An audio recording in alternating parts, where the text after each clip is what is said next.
سڵاوتان لەبێ عزیزان، بەیانیتان باش، بەیانیت باش زۆر زۆر خۆشحاڵین ئەم بەیانیش لەگەڵتانین. هیوادارم لەگەڵمان بمێنەوە تاوەکو کۆتایی پرۆگرامی بەیانی 24 بۆی ئاگاداری ناوەڕۆک و بابەتەکانی ئەمڕۆی بەیانی 24 بوون کە بابەتەکانمان هەمەڕەنگە خۆی لە زۆر بواردا دەبینێتەوە، بەڵام بۆ ئەمڕۆ بۆکسمان خستۆتە سەر لایەنە ئەدەبیەکان. بەڵێ سڵاوتان لەبێت و بەیانیتان باش، هیوای بەیانێکی پڕ لە شادی و پڕ لە وزە و پڕ لە تەندروستیتان بۆ ئەخوازی. هیوادارین کە ئەم یەک کاژمێرە لەگەڵ ئێمە بن، کاژمێرێکی پڕ لە سوود لەگەڵ ئێمە بەسەر بەرن و کاژمێرێک بێت کە ئەو زانیاریانی کە ئێوە هەتانە ئێمە بتوانین مشتێکی تر بخەینە سەر خەرمانی زانیاریەکانی ئێوە با بابەت و هەروەها ئەو تەوەرانی کە بۆ ئێوەمان ئامادە کردووە. جا لەگەڵمان بن با بچین بزانین لە سەرەتای پرۆگرام ئاشنابین بە ناوڕۆکی پرۆگرام کە چیمان هەیە. هونەرمەندێکی ئیتاڵی لەگەڵ چەندین میوزیکژن و گۆرانی بێژی زاخۆ لە بازاڕی کۆنی شارەکە گۆرانی و میوزیک دەژانن. هاوڵاتێکی دەڤەری ڕاپەڕین لە ماوەی 9 مانگدا 77 کیلۆ لە کێشی خۆی دابەزاندووە. یەکەمین فیستیڤاڵی ڕامان بە دروشمی کورد و سیاسەتی کولتوری لە هەولێر بەڕێوە دەچێت.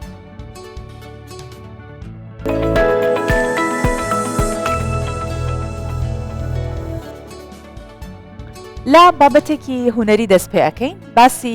میزوکژنێکی ئیتاڵی ئەەکەین کە ناوی لۆکا کاڤیناتۆیە، لەگەڵ گروپێکی میزوکژنی زاخۆ لە ناو بازاڕی کۆنی زاخۆ هوەرەکەی خۆی بە جۆرێک نمایش ئەکات، هەر خۆی بەتەنیانی هەکار. ئەمە لە بازاڕی زاخۆ ئەوی دەبیندرێ ڕۆژانە چەندین جار ئێمە لە پرۆگرامی بەیانی 24 راپۆرتی هوەری جیاوازمان لەسەر ئەم بازاڕە هەبووە. بازاڕێکی زۆر جوان و زۆر سەنجڕاکێشە بە تایبەت بۆ گەشتیاران کاتێک دەڕۆن بۆ ئەوێ سەرنجیان ڕادەچێشێ و بەشێکی زۆر لە هونەرمەندانی بیانیش سەردانی ئەم بازاڕە دەکەن. لەوێ کۆمەڵێک هونەرمەندی لەیە بەیەکەوە کللتور و ئاوازی هەردوونەتەوە تێکەڵ دەبێت.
من ناوم لۆکا کاڤیناتۆیە، لە 7 ساڵیەوە مۆسیقاژەنم. من لەگەڵ مۆسیقاژنی کورد لە هەمەهانگیدام و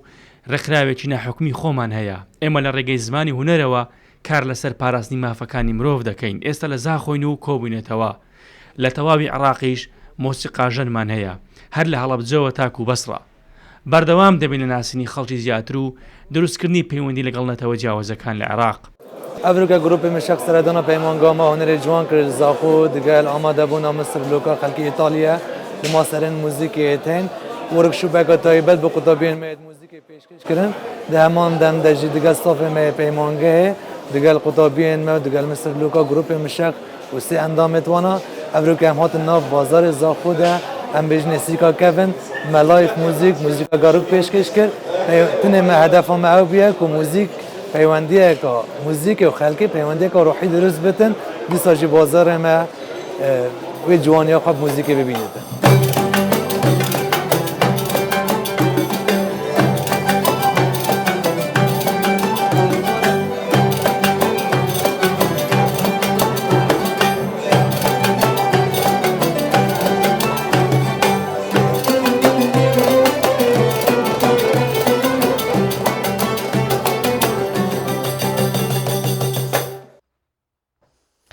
بەڵێ سەرەتا بە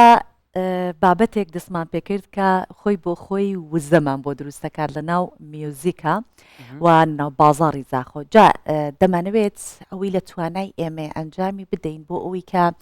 وزە و ئومێد و ئامانج لە لای بینەرەکانمان دروست بکەین کە زیاتر هەڵ بۆ ئەو ئامانجانە بدەن کە مەبەستیانە. ئێساش باسی نەخۆشێکەکەین کە کێشی 165 کیلۆگرام بووە. دووچاری گیران و تەسک بوونەوەی خوێنبەرەکانی دڵی هاتووە بەڵام ئەو توانی زاڵ بێت بەسەر ئەو دۆخی خۆیان بە وەرزشکردن بێگومان زاڵ بووە کێشی خۆی بۆ 88 کیلۆگرام دابەزاندووە هەکار. فتح بۆ کوردستان 24 قسە دەکات دەڵێ کێشم زۆر زیادی کرد بوو پزیشکەکەم ئامۆژگاری کردم ئەگەر کێشی لەشمدا نەبەزێنم مەرگ لێم نزیکە لە ماوەی 9 مانگ بە وەرزشکردن کێشم لە 165 کیلۆگرامەوە دابەزاندووە بۆ 88 کیلۆ. لە زانستی پزیشکیشدا قەڵەوی بە نەخۆشی دادەندرێ و سەرچاوی چەندین نەخۆشی ترە وەک نەخۆشی شەکرا، فشاری خوێن، نەخۆشیەکانی دڵ بەگشتی، بەڵام هێز و خۆڕاگری ئەم نەخۆشە وای کردووە ینی پزیشکەکە چارەسەریەکانی بۆ بگۆڕێ ڕێنماییەکانی پزیشکی بگۆڕدرێەوە ببێتە بەشێک لە چارەسەری خۆشی. ئەم وەرزش و ڕاکردنە لەسەر ئەم ئامێرە ئەگەر بۆ هەندێک کەس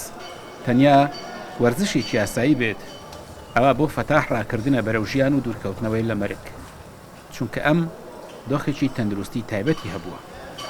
فتاح 9 مانگ بەر لە ئێستا کێشی 165 کیلۆگرام بووە و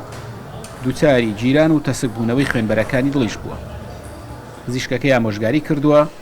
یان کێشی دابەزێنێت یان مەرگ لێی نزیکە. فتاح بۆ دابەزاندنی کێشی وەرزشی هەڵبژاردووە. لە ماوەی 9 مانگدا کێشی بۆ نیوەی کێشی پێشووی دابەزاندووە. نەخۆشی دڵمە بوو. دکتۆر یاری قاعی بۆ دانام ڕێنمایی کردم کە ئەبێت یان قاعە هەڵبژێری یان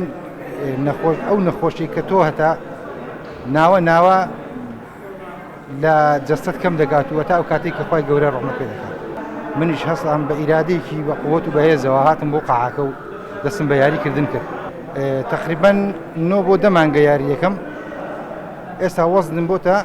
88 بۆ 87 کیلۆ. ئەگەر لە ڕابردوودا هۆڵەکانی لە شڕێکی و لەش جوانی زیاتر گەنجان ڕویان تێکرد بێت ئەوە ئێستا بە تەمەنەکانیش لێرە دەبیندرێن. ئەگەر وەکو گەنجەکانیش نەتوانن قورسایی بەرز بکەنەوە خۆیان ماندوو بکەن بەڵام هەوڵی خۆیان دەدەن. چۆکم دیێشە هەناسەم تون دەبوو ناڕەحەت دەبووم پێی بەڵام شکر ئێستا باشم ئێستا الحەمدوللا شکر زۆر باشم. دەوترێت ئەگەر کات تەرخان نەکەی بۆ تەندروستی و بۆ وەرزش ئەوە ڕۆژێک دێت نەخۆشی کاتی باشت بۆ تەرخان دەکات. ڕێگاکانی دابەزاندنی کێش و قەڵەوی زۆرن هەمووان لەسەر یەک ڕێگا کۆکنین بەڵام هەمووان لەسەرەوە کۆکن کە قەڵەوی نەخۆشیە و پێویستە کۆنتڕۆڵ بکرێت. ڕاهێنەرانی وەرزشی وەرزش بە ڕێگایەکی تەندروست و ئاسان دەزانن بۆ دابەزاندنی کێشی لەش. بەداخەوە ئێستا مناڵانیش ڕێژەیەکی زۆر ڕێژەی خڵاتە من یاریزانم هەیە تەنانەت تەمەنی 14 ساڵە کێشی لە 195 کیلۆوە کە منش لە داهاتوودا دەکرێت بڵێن قەڵەوی دەبێتە نەخۆشیێکی مەترسیدار لە کۆمەڵگادا. زۆربەی و کەسانی ئێستا پەیوەندی بە هۆڵەکانەوە دەکەن زیاترینی کێشدابەزینە گەنجەکانی ژمارەیەکیان بۆ لە ژوانی سەردانی هۆڵەکانی لە ژوانی دەکات. ئێستا قەڵەوی گرفتی زۆربەی کۆمەڵگاکانی جیهانە. بە پێی ئاماری ڕێکخراوی تەندروستی جیهانی ژمارەی کەسانی قەڵەو زیاترە لەو کەسانی بەدخۆراکیان هەیە. بە جۆرێک 2 ملیار مرۆڤ لەسەر زەوی کێشیان زیادە کە 35% قەڵەون. قارەسەمین کوردستان 24 حاجیەوە. لە زانکۆکان سۆڤان لە پاڵ خوێندن و فێربوونی زانست و هەموو ئەمانە هەندێک جار کەشێکی با بڵێن تەرفیهی دروست دەبێت بۆی بتوانن کەشی هاوڕێتیەکەیان فراوانتر بێ و ئەو فشاری لە خوێندن لەسەریانە کەمتر بێتەوە وەکۆی کە لە زانکۆی تیشک فستیڤاڵی خواردن بەڕێوە چووە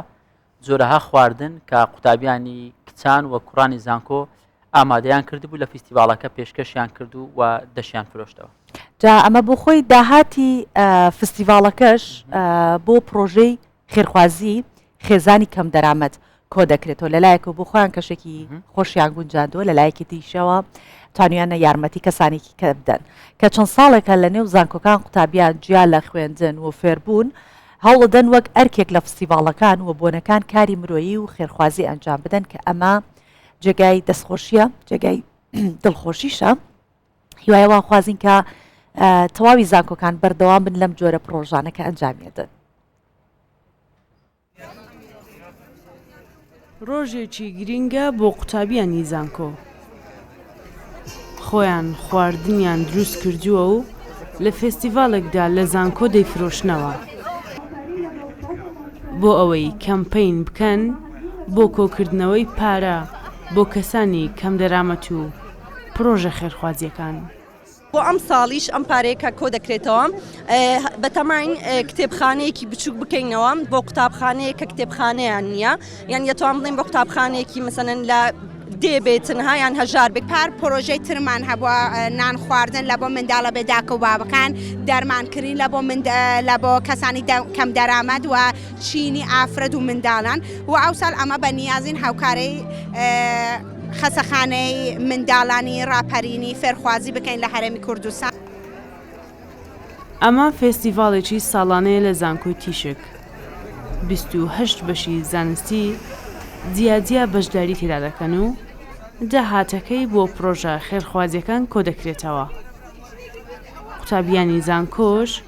بەکڕینی خواردن پشتیوانی ئەم هەنگاوەی زانکۆکەیان دەکەن و دەبنە تەواوکەری پرۆژەکە. من وەکو قوتابی لێرە هاتم لێرە ئەمڕۆ نانمان خواردووە لەم نان خواردنەدا دوو هەدەفمان هەیە هەدەف یەکەمیان پارەی ئەو خواردنە ئەچێتە شوێنی بۆ فەقیر و هەژار سەرفەکرێتەوە هەدەفی دووەمیان ئەوەیە کە سەپۆرتی قوتابیان ناکەین کە بەشداری لەم چالاکیانە بکرێت لە زانکۆی خۆمانە کە ئەکرێت. بۆ ئەم ساڵ ئەدەین بە قسم داخلیەکان ئەوەی نفتیان نییە یان ئەوەکەین بە ساڵات چوانە جرکیان بۆ کڕینیان ئەو دار ئەیتامە بڵێ ئەدەین بەوان. لێرە لەگەڵ گرنگیدان بۆ بوارە زانستیەکان هەوڵ دراوە لایەنە کۆمەڵایەتیەکەش فەرامۆش نەکەن و لە ڕێگەی چالاکی و فێستیڤاڵی تایبەت پەرە بە توانای قوتابیان بدرێت و هاوکاریش بۆ کەسانی لێقەوما و پرۆژە خێرخوازیەکان کۆ بکەنەوە. ڕۆلی زانکۆ لە ناو کۆمەلگا چییە؟ جا ئەمە یەکێ لە پرۆژەکانە کە ساڵانە ئەمە ئەنجامی دەدەین. ئێستا ئەمڕۆ کە دەبینن هەموو بەشە زانستیەکان لێرە بەشدارن کە 28 بەشە لە زانکۆکەمان هەر بەشەکی بۆ پرۆژەیەکی تایبەتی هەیە بایەق دەدا بە منداڵانی ئۆتیزم هەیە بایەق دەدا بە کانسەر هەیە بایەق دەدا بە هەتیوەکانە و مناڵانەی بێ باوکو دایکن جا هەموو چینەکانی کۆمەڵ دەگرێتەوە ئەو پارەی لێرە کۆ دەکرێتەوە بۆ یارمەتی ئەوان دەبێت سەپۆرتی ئەوان دەبێتن. هاوکاریکردن یەکێکە لە گرنگترین پرسەمرۆیەکان جاتە سەر ئاستی ناوخۆی یاخود جیهانی یاخود لەسەر ئاستی تاک و کۆمەڵ بێت. هاوکاریکردنی لە قەوماوانیش لەگەڵەوە کە خێرێکی گەورە و ئەرکێکی ئاینیە ئەم ئەرکەش لەم زانکۆیە بۆتە پرۆژەیەکی ساڵانە. شەیمەوایس کوردستان 24 هەولێر. وەکۆی کە لە سەرەتای پرۆگرام ئاماژەمان پێدا ئەمڕۆ ئەو بابەتێک کە ئێمە زۆر تیشی دەخینە سەر بابەتە ئەدەبیەکانە کە فستیڤاڵی ڕامان لە ژێر ناونیشانی کورد و سیاسەتی کولتوری بۆ ماوەی 2 ڕۆژ لە هەولێر بەڕێوە دەچێت. جا ڕامان گۆڤارێکی مانگانی ڕۆشنبیریە بۆ یەکەمین جارە لەم فستیڤاڵە نووسرانی کورد لە پارچەکانی تر و لە تاراوگەش هاتوونەوە کۆبوونەوە لەم فستیڤاڵە. لەو دیدارە کە 2 ڕۆژ ئەخانێت چەندین پانەڵی تایبەت بەڕێوە دەچێت کە زۆر بوار لە خۆی ئەگرێ هەکەر. دەربارەی زمان ئەدەب هوەر وەرگێڕان ڕخنەگرتن ئەمانە هەموو پانێڵی لەسەر دەکرێت و کەسانی ئەدیب و ئەکادیمیست دێن قسە لەسەر ئەم بابەتە دەکەن. کۆبوونەوەی ئەدیبان و نووسەرانە لە یەکەمین فستیڤاڵی ڕامان لە هەولێر دەواازەیەک بۆ نزیکبوونەوەی نووسەران و گفتوگۆی ئەدەبی زیاتر. نووسەران لۆ بڕوایدان ئەم فستیڤالە کە ڕامان ڕێکی خستووە ڕەخساندنی هەلی زیاترە بۆ خزمەتکردنی ئەدەبیات و هوەری کوردی. چەند نووسەرێکی دیکەی هەر کوردستانی ڕۆژهەڵە لەگەڵ ماموکە یەکەم جارە ئەیان بینم ئەم تێکەڵبوونە ئەم بەرکەوتنی هوەری و ئەدەبی بەشەکانی کوردستان زۆر گرنگە زمانەکانی دیش یعنی ڕامان ئیشە گەورەکەی ئەوەی هەموو جگە لە پارچەکانی کوردستان قەڵەمەکانی هەر چوار پارچە نووسەر و ئەدوب و شاعرانی زمانەکانی دیش دەورە بەریشمان هەم تورکی هەم فارسی هەم عەرەبی هەموو پانێلەکانیش لە دەوری ئەوە دەخولێنەوە کە چۆن ئێمە بتوانین جارێکی دیکە پێناسەی شوناسی کوردی بکەین و ئەو سازدەرە کولتوریانەی کە دەتوانن شناسی ئێمە بەهێز بکەن نووسەرانی جیاواز قسەیان لەسەر دەکەن و ئەوەی کە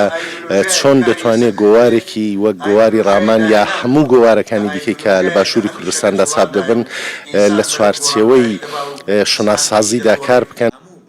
ڕامان گۆوارێکی مانگانەی ڕۆشنبیری ئەدەبیە ماوەی 27 ساڵە بووەتە پردێک بۆ سەرجەم نووسەرانی کورد لە هەر شوێنێک بن لە سەردەمی سۆشیال میدیاش بە دیجیتاڵی لە خزمەتی خۆی بەردەوامە. دابشکردنی گۆوار و کتێب دەستگایەکی پێویستە ئەو دەستگایە ئەو گۆوارە بگەینێتە گوندەکانیش نەکەر شار و شارۆچکەکان و شارە گەورەکان بەداخەوە کە ئەمەنیە تۆ لەڕێی ئەم سۆشیال و لەو تەکنۆلۆژیایە ئێمە سوودما وەرگرتووە خەڵکی زۆر دوورە دەست ڕامانی دەبینی و دەیخوێنێتەوە و پەیوەندیمان لەگەڵ دەبەستێت و لەڕێی ئەو تەکنۆلۆژیایشەوە زۆریان بەرهەمی خۆیان دەنێرن. لە فستیڤاڵی ڕامان لە چەندین پانێلی جیاواز باسی زمان و ئەدەب و هوەری کوردی گوتاری توندڕەوی و پرسی وەرجێڕان دەکرێت و هوەرمەندان و نووسەرانیش بەرهەمەکانی خۆیان پێشکەش دەکەن.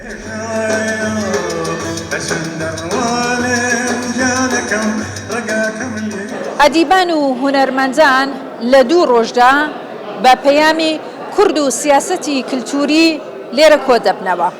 یەکەمین فستیڤاڵی ڕامانیش دەبێتە دەرگایەکی کراوەتر بۆ ئەو نووسەرانە و بۆ کۆبوونەوەکانیان و ئێرەش دەبێتە سەکۆیەکی کللتوری جیاوازتر.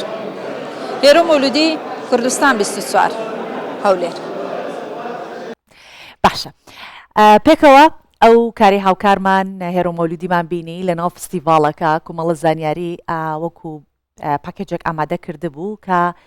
لەبارەی ئەم فستیڤاڵەکە فستیڤاڵی ڕامانە ئەوە چاوپێکەوتنی لەگەڵ چەند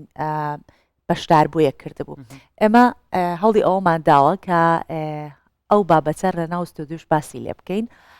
لەگەڵ یەکێک لە میوانەکان کە لەوێ چاوپێکەوتنی لەگەڵ ئەنجامدراوە لەگەڵ سەرنووسەری گۆڤاری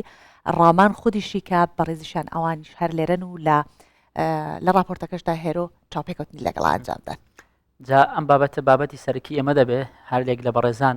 ئازاد عەبدولواحید سەرنووسەری گۆڤاری ڕامان و مامۆستا یونس ڕەزایی شاعیر و نووسەر لە ڕۆژهەڵاتی کوردستان ئەمیش هاتووە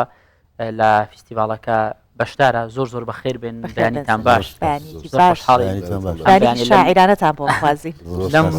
ڕووداوە گەورە ئەدەبیە خۆشحاڵین کە کوردستان 24 دەستی تێدا هەیە لەوەی جارێکی دیکە ڕۆڵی لەبەرەوە پێشبردننی ئەدەب لە بە گرنگ خستنە ڕووی ئەدەب نیشان بدا و ئێوەش کە لێرە ئامادەن بێگومان ئێمە خۆشحاڵین. پێمان خۆشە هەندێک ورد بینە ناو فستیڤاڵی ڕامان مامۆستا ئازاد ئەگەر لە بەڕێزت دەست پێ بکەین ڕامان چی دەکا تاکەی بەردەوام دەبێ ئەم فستیڤاڵە بیرۆکەکەی چۆن بوو بەگشتی باسێکمان بۆ بکەیت. ئێمە ماوەی 27 ساڵە گۆڤاری ڕامان دەردەکەین بە هەموو بارودۆخێکی ناخۆش و ئەمانە تێپەڕێوەتەوەی لە قەیرانی دارایی لە کاتی شەڕی داعش و ئەمانە بەڵام خۆی گرتووە بە پێوە مایەوە. ئێمە پێمان وابوو گۆڤاری ڕامان ئەگەر بێوێ بە ئەرکە گەورەکانی تریش ڕابگا یا بتوانێت بەشداربوویەکی ئەگەر بچووکیش بێت بیکە لە جوڵاندنی دۆخی ئەدەبی دۆخی ڕۆشنبیری ئەمە بە بەشێک لە ئەرکی خۆمان زانیوە بۆیە ئێمە پێشتریش چەندجارێک فستیڤالمان کردووە کۆڕ و سمیناری گەورەمان کردووە لە هەولێر بەڵام ئەمەیان بۆ ئەوەی ببێ بە نەریتێکی ساڵانە ئەوە سەرەتاکەیەتی یەکەم جارە کە فستیڤالی ڕامان لە هەولێر بەو فراوانیە بەو گەورەیە ساز دەکەین بیرۆکەکەشی هەر ئەوەیە ئێمە چەند ئامانجێکمان هەیە ئامانجی سەرەکی ئەوەیە کە ئەو دۆست و ئاشنایانەمان ئەو نووسەر و داهێنەرانە لە پارچەکانی کوردستان یا لە ئەوروپا لەو شوێنانەوە بێنین جارشتر پەیوەندەکان نوێ بکەینەوە بە دەردیاڵێ دەمە زەردیکەینەوە و لە لایەکی تریش لە هامیش و پەراوێزی ئەو فستیڤالانە چاو پێکەوتن و یەکتربینین و گفتوگۆ و دیالۆجی زۆر دروست دەبێت تەنانەت زاری وایە پرۆژە دروست دەبێت پرۆژەی داهاتوومانە ئێمە هاتین کۆمەڵێک پانێڵی زۆرتە بوو بەڵام لە ماوەیەکی وا کورت ناتوانیت و هەموو ئەو پانێڵانە وەربگری و قسە و باسی لەسەر بکرێ بۆیە لەسەر هەندێکی وەستاین هەندێک لەوانە کە زۆر گرنگن بە تایبەتی پرسی زمان کە بەڕاستی من ئەو قسەیە دەکەم لەو شوێنانەی کە زمانی کوردی قەدەغەی لەسرە دژایەتی دەکرێت زمانی کوردی زمانی خوێندن نییە لەو شوێنانە باشتر بایەخ بە زمانی کوردی دەدرێت مامۆستا ئازاد کاتە پێش ئەوەی کە بچینە ناوەوەی کە باسی زمانی کوردی بکەین چونکە مامۆستا بۆ خۆی وە تەواوی کەناڵە ڕاگەیاندنەکان شاید حاڵێکی زۆر باشن بۆی کە دەزانن لە کوردستانی ڕۆژهەڵات لە باکوور چۆن یاخود لە ڕۆژاوە چۆن ڕێگری لە زمانی کوردی ئەکرێ و خوێندنی تەنانەت مامۆستامان هەیە لە ڕۆژهەڵاتی کوردستان بەهۆی ئەوەی کە دەرس وانەی زمانی کوردی ئەڵێتەوە دەکەوێتە بەندین خانەوە جا پرسیارەکەم وا ئەبێت کە ڕوو لە مامۆستا یونس بکەم مامۆستا یونس هەمیشە لە کوردستانی ڕۆژهەڵات ئێمە قەڵەمی بوێرمان هەبووە جوان نووسی تیا هەڵکەوتووە لەم ڕووەوە گۆڤاری ڕۆمان ئێوە چۆن ئەیبینن کە هەوڵی ئەوەدات کە پەرە بە زمانی کوردی بدات بۆ خۆشتان چونکە خەڵکی ڕۆژهەڵاتن زیاتر معاناتەکە لەم سەکەن دێرە لە دەرەوەی سیاست بەردەوام پەیوەندێکی قوڵ و درێژخایەن لە بینی ڕۆشنبیران و نووسەرانی باشوور و ڕۆژهەڵاتی کوردستاندا هەبووە چاو سەردەمانەی کە لە دەیەکانی هەفتا و هەشتادا کە هێندێک گۆوار لەو سەردەمدا دەردەچوون لەژێر چاودێری ئەو دیارە سیستمی ئەو کاتدا دیسان ڕۆشنبیران و نووسەرانی ئەو دوو پارچەیە دەیانویست پردێکی پەیوەندی پردێک لە ڕێگای زمان و لە ڕێگای داهێنانەوە بۆ پەیوەندی هەبێت بەڵام دوای ئەزمموی نوێی باشوور و پلانێکی کولتوری کە لەلایەن ڕۆشنبیران و نووسەرانی دڵسۆزی زمان و ئەدەبیاتی کوردی و یەک لەوان کاگازادەوە دوای ئەو ئەزمونە ئەو پلانی کەوان دایان ڕشت پلانێک بوو لەسەر ئەساسیەوەی کە ئەو پەیوەندیانە بتوانن قوڵتر بکەنەوە و نەپساوی بکەن یعنی ئەگەر پێشتر پەیوەندیەک هەبوو تاکوتەرا بابەت لەلایەن نووسەرانی ئێرەوە بۆ ئەو دی و دەهادیا لەلایەن نووسەرانی ئەو دیەوە بۆ گۆوارەکانی ئێرە هێندێک گۆوار و بڵاوکراوەی باشوور لە 30 ساڵی ڕابردوودا و لە سەروی هەمویانەوە گۆواری ڕامان حەولیدا کە بە شێوەیەکی پلاندار و بەرنامە بۆ داڕێژرا و پەیوەندی هەبێت لەگەڵ هەموو ئەو قەڵەمە جددی و داهێنەرانی کە لە ڕۆژهەڵاتی کوردستان و لە پارچەکانی دیکەی کوردستانیش داهێنان دەکەن و ئەو پەیوەندیە بۆیە جێگای سەرنجێمە زۆر گۆوار و بڵاوەکی دیکەمان هەر لە باشوور بووە تەمەنیان کورد بۆ ینی کەم خایەن بۆ تەمەنیان بۆ 5 ساڵ بۆ 3 ساڵ بۆ 4 ساڵ دەرچوون پەیوەندیان ساز کردو و ئەوانیش خزمەتیان کردو بەڵام ڕۆڵێک کە گۆواری ڕامان جیا دەکاتەوە لە گۆوارەکانی دیکە بەردەوامیە لە کاردا و لە کارتێکەری کولتوریدا ئەوەی کە یەکجار گرینگە ئەوەیە کە تۆ بەرنامەی درێژخایەنی کولتوری و زمانیت بێ و ئەو بەرنامە درێژخایەنە کەس ساز دەکا بۆ تۆ ئەو کەسا بووە ئەتۆ دەتوانی بەرنامەکانی خۆت و سیاسەتی کولتوری خۆت باشتر دابڕێژی باشتر پێی ڕابگەی من پێم وایە ئەو پەیوەندێ لە 20 چەند ساڵی ڕابردوودا کە گۆواری ڕامان دەردەچێت لەگەڵ نووسەرانی هەموو پارچەکان بەردەوام هەبوو بە هەموو بەرزی و نزمەکانیەوە کە لە بواری سیاستدا ڕوویان داوە بەڵام ڕامان لە بواری ئەدەب و پارێزگاری لەو پەیوەندی کاری خۆی کرد زۆر باشە مامۆستا ئازاد لە ناو قسەکانت بەڕێزت باست لەوە کرد کە ئەگەر بەڕوونی بیڵێ ڕەنگە لە پارچەکانی دیکەی کوردستان بەشێکیان لە ڕووی زمانی کوردیەوە باشتر بن لە باشوور ئەگەرچی هەندێک سانسۆریش لەسەریان هەیە ئێوە لە ڕامان هەوڵتان داوە شێوازێکی تایبەت بە خۆتان هەبێت لە نووسین ڕێنووسێکی تایبەت هەبێ بتوانن پارێزگاری لەو بنەما نووسینە ئەدەبیانە بکەن کە ڕێگە دروستەکەیە بەڵێ بەنسبەت ئێمە ناتوانین شێوازی هیچ نووسەرێک دەستکاری بکەین بۆشمان نییە نووسەر خۆی ئازادە بە ستایلێک دەنووسێ بەڵام ئێمە ئەو هەموو کۆنفرانس و کۆنگرانەی کە لە ساڵی 32ەوە سەبارەت بە یەک خستنەوەی ڕێنووس و گەنگەشەکردن لەسەر ئەو بابەتە گرینگە لەلایەن زانایانی زمانەوە هەر لە مامۆستایانی وەکو مامۆستا مەسعود محەممەد و شکور مستەفا و هەموو ئەوانی دی لە هەموو ئەو کۆنگرە و کۆنفرانسانە ڕاستپێریان هەبووە ئەو ڕاستپاردانە دەربارەی شکل و شێوەی نووسین بووە کە دەکاتە ڕێنووس ئێمە هەموو ئەو ڕاستپاردانەمان خوێندۆتەوە بەدەستمان خستون و هەموو ئەو کارانەی کە لە کۆڕی زانیاری کورد کە جاران لە بەغدایە بوو کە ئەمیش بەرهەمی ڕێککەوتنی 11 ئازار بوو یەکێک لەو دەستگا زانستیە گرنگانە بوو کە چەندان کەسی وەکو مامۆستا هەژار و ئەوانیش تێدا کاریان کردووە ئێمە ئەو هەموو با بڵێن دەرەنجامانەی کە ئەوان پێی گەیشتون هەمومان لە بەرچاو گرتووە هەموو ئەو کۆنگرانەش کە لە دوای ڕاپەڕین ساز کراون سەبارەت بە زمان و ڕێنووسی کوردی ئەمانە ئێمە ئەوانەمان لە پێش چاوە ئێمە تا ئەو ڕۆژەی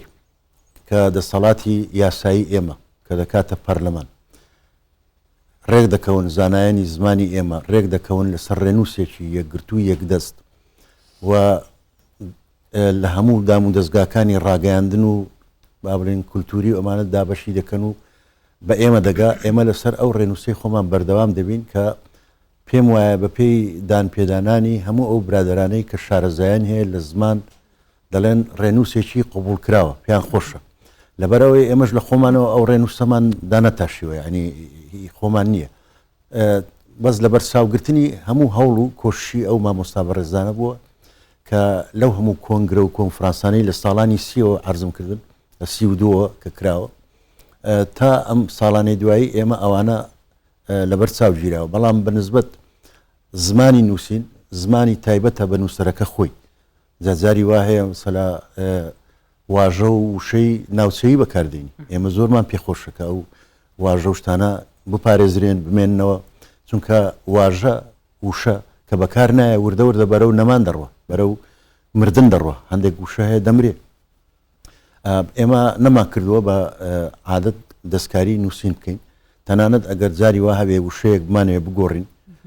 یان ڕستەیەک یان پەرەگرافێک دەبێ بەڕاوێژ بێ لەگەڵ خاوەنی نووسینەکە قەناعەت بکە کە ئەو وشەیە ڕاستە ئێمە بیگۆڕین بەلایەوە احتیادی بووە یا خۆش بووە ئەو زای ئێمە دەستمان لێداوە ئەوە سیاسەتی ڕامانە هەر جوانیش نییە لە گۆڤارێکدا تۆ ئێستا گۆڤاری کوردی زۆر بووە ژمارەی گۆڤاری کوردی زۆرە لە هەموو شوێنێک گۆڤار دەرەچێ بەڵام زۆر ناخۆشە تۆ لە ناو گۆڤارێک دوو زۆر وشەیەک بە دوو زۆر بنووسێ یا بە سێ زۆر بنووسێ ئەمن پێم وایە ئەوە نەنجیە بۆیە هەر هیچ نەبێ ئێمە لە گۆڤاری خۆماندا ئەو ڕێنووسەی کە پێمان باشە ئەنجا من چاپیشمان کردووە زۆر کەسیش داوامان لێ دەکا ئێمە دەڵێن کاکەوە تایبەتەوە خۆمان و بە گۆڤارەکەمە بە ناوی ڕێنوێنەکانی ڕێنووسی گۆڤاری ڕامان هەر لە تای پێستەوە هەر لە نووسەرەکان هەموو لە بەردەمیانە پێمان وتون کە هەموو بەیانێک دێن پێشەوەی تۆ چایەکە بخۆیتەوە یان لەو ئەو چاوێکی پێدا بخشێنەوە بۆی لە ناو زاکرێتانە بمێنێ پەیڕەوی بکەن سەروی هەموو شێوە خۆم کە بۆ دوایین جاریش بابەتەکان پێشەوەی بنێرین بۆ چاپخانە من دەیخوێنمەوە ئەگەر هەر شتێک لەو بابەتانە تێپەڕی بوو ئەنجا چ هەڵەی چاپ بوو چ خاڵبەندی بوو چ ڕێنووس بوو یان پەرەگرافی وا هەیە هەڵماویە تی ناگەیت تەمومژە یعنی پەیامەکە ناگە لەو حاڵەتە لەو کاتانەش ئێمە بۆمان هەیە لەگەڵ نووسەرەکە گفتوگۆ بکەین بۆی چارەسەری ئەو شوێنانش بکەین. زۆر چاکەم. مامۆستا یونس جەنابە دەماژەت بەوەدا کە ئەم گۆڤارە زیاتر لە 20 ساڵە کە هەیە و بەردەوام بوونەکەی وای کردووە کە گۆڤارێکی پایەدار بمێنێتەوە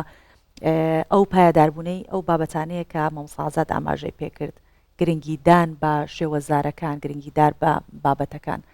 پێتان وایە کە تا چەند ئەمە کاریگەری هەبووە لەمانەوەی ئەم گۆڤارە و درێژە پێدانی لە ڕێگەی ئەم شێوازەی کە هەڵی بژاردو تا چەند گرنگە ئەگەر بەم شێوازەی کە ئێستا هەیە وەک مامۆستا باسیەکە بمێنێتەوە. دیارە ئەوەی کە کاگازات فەرمووی من لە دۆخی ئێستادا پێم وایە تەنیا گۆوارێک کە ڕێنووسێکی یەکدەستی هەیە و حساسە لەسەر ئەو پرەنسیپانەی کە لە بواری ڕێنووسداوە لە بواری تەنانەت ڕستەسازیدا دەبێ ڕەچاو بکرێن تەنیا گۆوارێک کە حساسە لەسەر ئەوانە قەبارەی گۆواری ڕامانیش لە گۆوارەکانی دیکە زۆر گەورەترە یعنی گۆوارێکی یاسایی لە 82 لاپەڕە تێ ناپەڕێ ڕامان جاری وایە 256 لاپەڕەش واتە گرنگە ئەو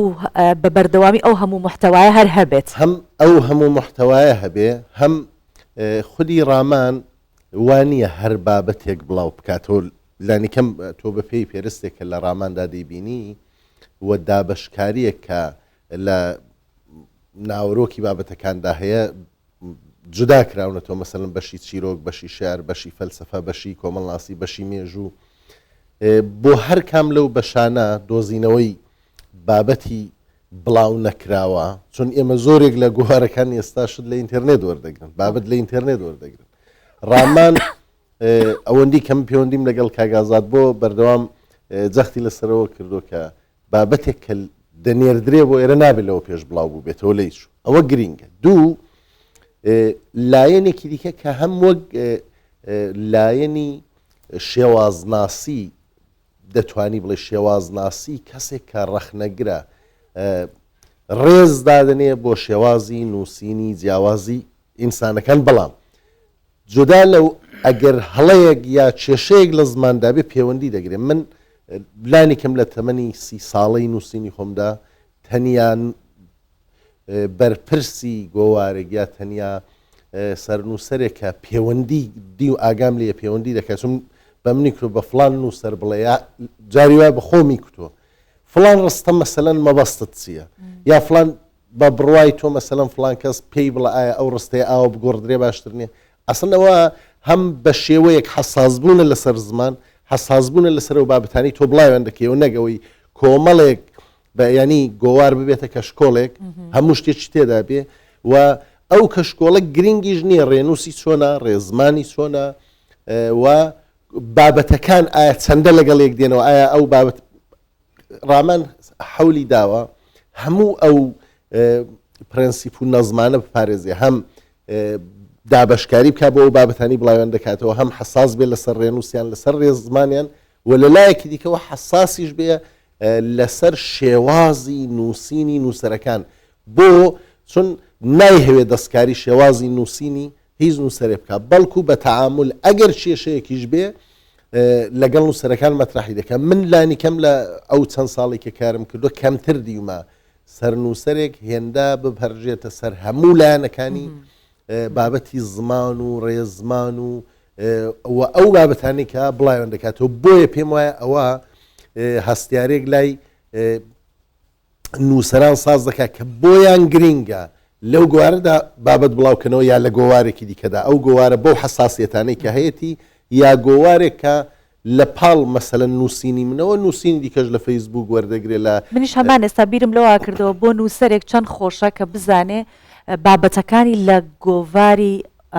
ڕامان دابەزە چونکە ئەزانێت لەوێ وردبینیەکی زۆر باشی بەسەرکراوە من نیە هەر تۆ بابەتێک بهێنیت و لە هەر گۆڤارە حەسکەیت دای بنیت ئەمە زۆر بخۆی گرنگە ئەوە قسەیەکی مامۆستا جەلیل کاکەویس هەیە یادی بەخێر لێرە باسی دەکەین قسەیەکی کرد جارێک لە ناو کۆمەڵێک برادەر وەستا بووین وتی لە گۆڤارەکانی دی بابەت دەنێری لێتی تێک دەدەن ناشرین دەکەن تەنیا گۆڤارێک نووسینی ئینسان جوانتر بکە لەوەی کە هەیە گۆڤاری ڕامان جوانتری مامۆستا ئازاد هەر لەسەر ئەوە ینی بابەتەکە نەبێتەوە پرسیارەکانی من تەنیا بۆ مامۆستا ئازاد بێت و سەربانخانیش تەنیا بۆ مامۆستا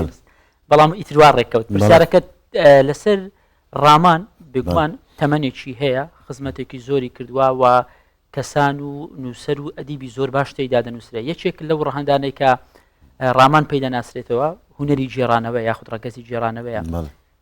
هەر باسی نووسەرمان کرد چێن ئەوانەی بۆ ڕامان دەنووسن کە ئەم تایبەتمەندیان دروست کردو لە گۆڤارەکە جامە بەس جێرانەوەی هەموو بابەتەکان بەڵام تایبەت جێرانەوە یانەوە من بیرڕای چونکە بەنسبەت ئێمە سەرەتا گۆڤارەکەمان گەورە بوو مەبەستم ژمارەی لاپەڕەکانی زۆر بوو جاری وا بووە گەیشتۆتە 370 لاپەڕ بە تایبەتی ئەو ژمارە تایبەتانەی کە سەر و مڕ تەرخانمان کردو بۆ شانۆ چونکە ئێمە زۆر بە بەرنامە ئیشمان کردووە هیوادارم لە داهاتوو ئەگەر تا ئێستاش خەڵکێک بۆی نەزانیوە لە داهاتوو دیراست بکرێت کە تۆ لە هەموو شار و شارۆچکەیەک پەیمانگای هونەرە جوانەکان دروست دەکەیت بەشی شانۆیان هەیە موزیکیان هەیە شێوەکاری یا با بڵێن نەقاشیان هەیە ئەم قوتابیانەی کە لەو بەشانە دەخوێنن فارسی نازانی نەوەی دوای ڕاپەڕین عەرەبی نازانێت کوردەکەی بای ئەوە نییە ئەگەر بێ سەرچاوەیەک پەیداکا بۆ خوێندنەوە و زانیاری پەیداکردن کتێبخانەیەکی لە بەردەست نییە بێنێ سەرچاوەیەک بێنێ و سوودی لێوەربگرێت بۆیە ئێمە بۆ ئەوانیش ساڵانە لە ڕۆژی جیهانی شانۆ هاتوین ژمارەیەکمان تەرخان کردووە بۆ ئەوەی ئەو تەلەبانە کە دەخوێنن دەقی شانۆی خۆماڵیشان لەبەردەست بێ ئامادەکراو هێندێکی کە ڕامان سپاردوون بە خەڵق ماوتووە هەندێک شانۆمان بۆ بکوردێنن یعنی تەکرید بە عەرەبی تەکریدیکەن بیکوردێنن بۆ ئەوەی وەکو کەرەستەیەک لەبەردەستی ئەو قوتابیانە بێ لەلایەکی تریش هەوڵمان داوە ئەو گۆڤارە 400 لاپەڕەیە لە هەموو بوارەکانی شانۆ هەر لە ئەکتەرەوە بیگرە هەر لە میتۆدی دەرهێنانەوە بیگرە هەر لە ڕووناچی و دیکۆرسازی و هەموو ئەو بابەتانی تیاوێ بۆ هیچ نەبێ وەکو کەرەستەیەک ببێ بە خۆراکێکی با بڵێن خوێن معریفی بۆ ئەو قوتابیانە ئەنجا قوربان بەنسبەت چیرۆکی کورد کە ئێمە ماوەیەک تەبێ کە گۆڤارەکەمان قەبارەی گەورە بوو دەمانتوانی نۆڤڵێتیش بڵاوکەینەوە چەندین نۆڤڵێتی چیرۆگنووسی گەورەی وەکو شێرزاد حەسەن و جەبار جەمال غەریب و شێ و شێمان لە ڕامان بڵاو کردێتەوە دواتر بوون بە کتێب بەڵام کورتە چیرۆک کە زۆر گرینگە بەداخەوە برادرانی ئێمە ئەوانەی کە چیرۆکیان دەنووسی ئێستا گەیشتونەتە قەناعەتێک کە پێم وایە هەڵەیە ئەمە ئێستا پێی وایە ئەگەر ڕۆمان نەنووسێ کەم کوڕێکی زۆر گەورەیە بۆیە وازە چیرۆکی خۆی هێنەیە چێ خەریکی ڕۆمانە سیر دەکەی لە قەلان بۆ لە کۆترانیش بووە نە چیرۆکەی بە تەواوی بەردەوام بۆ لەسەری نە ئەو ڕۆمانانی کە دەشی نووسێ باشن بۆیە ئێستا ئەگەر من مووقعەکەم ڕێگام نادا من ئێستا بە زمانێکی ڕەخنەیی تون بنووسم بەڵام کە دەیان بینم دەڵێم کاکە وتارێکم فعلا نووسیویشمە چیرۆ نووسەکان شەوتان باش چونکە وەڕاستی زوربیان وازێنەوە جا هەندێک دەڵێن ئێمە خەریکی وەرجێڕانین هێندێک چوونەتە ناو دنیای ڕۆژنامەگەری خەریکی ڕۆژنامەگەرین هێندێکیان دەڵێن ئێمە خەریکی فکرین بابەتی فکری و ئەمانە کورتە چیرۆک ئێستا لە لای خۆمان لە دیوی باشوور تاکوتەرا چیرۆکی باش هەیە ئێستا بزاوێکی زۆر جوانی چیرۆگنووسی لە دیوی ڕۆژهەڵات بەڕێکەوتووە خەڵقانێکی زۆر باش لە هەموو شارەکان و بە تایبەتیش لە بۆکان تەبیعی لە هەموو شارەکانی ئەو دی و چالاکترن پەیوەندەکانیان حزوریان لە ناو گۆڤاری ئێمەش زورێکی زۆر بەرزەستە و بەرچاوە بۆیە من زۆر لەوانە ناساندوو من و زۆر جار برادرانی خۆمان بەوە دەشتێنمەوە دەڵێن بەوە سیر کە ئەوە یەکەم چیرۆکی فلان ئافرەتە فلان کەسە لەو دیەوە نردوێتی لاوێکە ئەوە ئێوەش پاش 30 ساڵ چیرۆکتان بەجێهێشتووە فراغێکتان لێرە دروست کردووە زۆر دروست ئەگەر وا بێ با من وەکو دوا پرسیار لە بەڕێز ڕزایی و پرسیارە بکەم ئەو تێبینیەی کە مامۆستا ئازاد ئاماژەی پێکرد لە ناو ڕۆژهەڵاتە بۆکان چرۆی کردووە لەو بارەیە و ئەگەشێتەوە ڕۆژ بە ڕۆژ بۆچی ئەگەڕێننەوە ئەگەر چۆن ئەڵێ سڕی مهنەیەکی تایە بیڵێن بۆەوەی کە بەشەکانی دیکە شارەکانی دیکە بیزانن بۆ لە بۆکان بە شێوەیەکی چالاکتر ئەو نووسینانە هەیە بەتایبەتی بۆکان و مەهابەت وەنیە بازیاتر جەختیشکەینەوە سەر بۆکان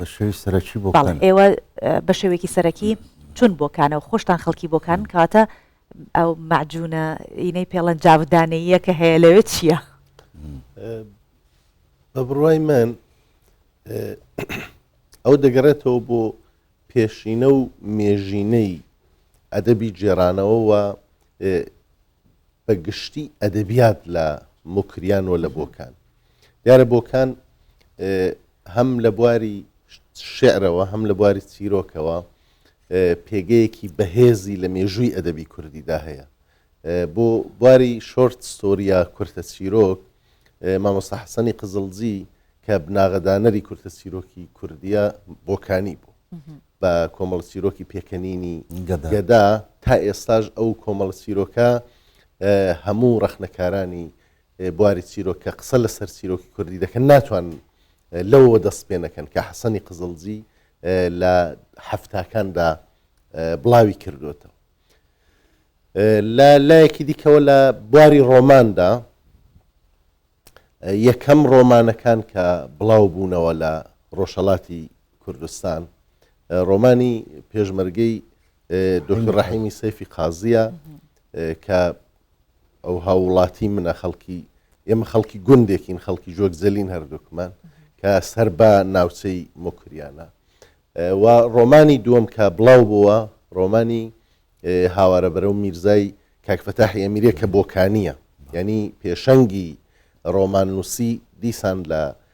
ڕۆژهەڵاتی کوردستان مکریان بۆکان و مەهاباد لە بواری شێعرەوە دامەزرێنەری ڕەوتی شێری نوێ لە ڕۆژهەڵاتی کوردستان سوارەی خانیزادەیە کە بۆکانیە کۆی ئەوانە بوونی کەسانی وەک هێمن و هەژار و حەقیقی و ئاوات و خاڵەمین و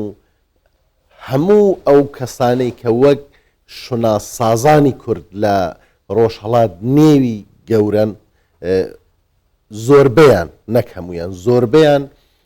لە سەدەی 19 بۆ 20 لە بۆکان و مەهاباد و بەگشتی مکریان چالاک بوون و ئەوە کارێکی کردو کە کارکردن بە زمان کارکردن لە بواری زمان چ لە بواری چیرۆک چ لە بواری شعردا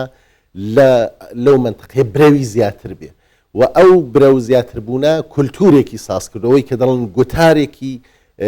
ئەدەبی ساز بوو لەوێ کە ئەو گوتارە ئەدەبێ گوتارێکی بەرهەمهێنەر و داهێنەرانەیە نووسەری زۆر جددی لە بواری چیرۆک شعر ڕۆمان لە شارەکانی بۆکان و مەهاباد و بەگشتی لە هەموو مکریان و من پێم وایە لە هەموو ڕۆژهەڵاتی کوردستان یعنی ئەو وزە ئەدەبیەی کە لە ڕۆژهەڵاتی کوردستاندا ئێمە لە ئیلامەوە تا مکریان دەیبینین جێی دڵخۆشیەوە بە بڕوای من ڕەوتێک لەوێ دەستی پێکردووە کە ئەو ڕەوتە بە پەیوەندێک کە لەگەڵ ناوەندە کولتوری و گۆوارەکانی وەگڕامان و دیکەی گۆوارەکانی باشوور ساز دەبێم پێم وایە ڕاجۆستنی ئەو ئەزمونانە بۆ ئێرە و ڕاجۆستنی ئەزمونونەکانی ئێرە لە بواری ئەدەبیاتدا بۆ ئەوێ هیوادارین کە بزابێت هەروە ئەو لە لووتکەمانەوە زۆر گرنگە بۆ هیوایان کە لە لووتکە بمێنەوە گەیشتن بە لووتکە ڕەنگە ئاسان بێ بەڵام مانەوە لە لووتکە زۆر گرنگە کۆتاشتم کە بڵێم وەکو ئەزمونێکی کەم کە لەسەر خوێندنەوە هەمە پاڵ پشت بۆ قسەکانی مامۆستا ئازاد ینی کاتێک ئەدیبێک بەڕاستی لە چیرۆک نووسین باشە و دەتوانی مافی تەواو بە چیرۆکەکە بدا غەدر لە خۆی لە خوێنەرەکانی دەکات دەڵێت چیرۆک نانووسم من دەپڕژێم دەڕۆم بۆ ڕۆمان نووسین یان بۆ شعریش بە هەمان شێ بۆ پەخشانیش ئەمە هەردروستە لەکوێ ئێمە چیرۆک نووسێکی دیکە وەکو شێرزاد حەسەن ببینینەوە ئەو چیرۆکە جوانە با بڵێن کە هەیەی بەڕاستی زۆر بەخێر بن زۆر خۆشحاڵم کاتێک گوێ لە بەڕاستی میوانانی ئەدیب و نووسەری زۆر باش و بە ئەزمون دەگری لە خۆت و هەز بە دڵخۆشی دەکەی هێز و ئینێرجی و خەونی باشتر دەبینی خۆشەکە بێدەنگبی بەس ئەوان بەردەوام بن لە قسەکرد ئێمە دووبارە سپاسانەکەی بانەکەتان جوان کردین دەستان خۆش زۆر سپاس دەستیەوەش خۆش بێت.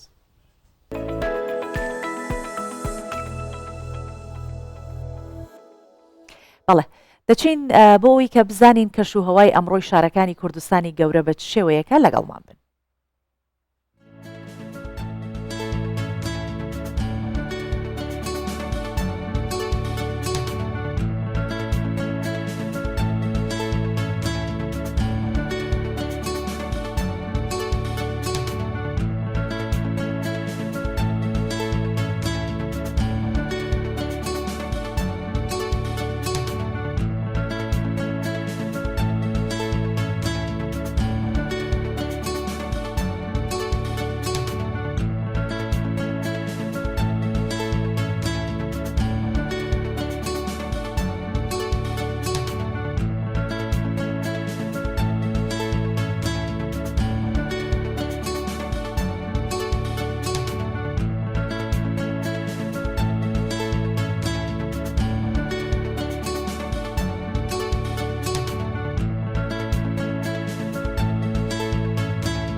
لە ماوەی ڕابردوو لەگەڵ هاوکارانمان هەوڵماندا ئەو بابەتانی کە هەمانە لا بەیانی 24 بخەینە ڕوو پێشکەشتانی بکەین و بۆ ئەمڕۆ گرنگیدان بوو بە ئەدەبی کوردی بە زمان و ڕێنووسی کوردی. سپاس بۆ ئێوە کە تاوەکو ئێستا بینەری بەیانی 24. هیوای هەمیشە باشیتان بۆ خوازم. خاتان لەگەڵ.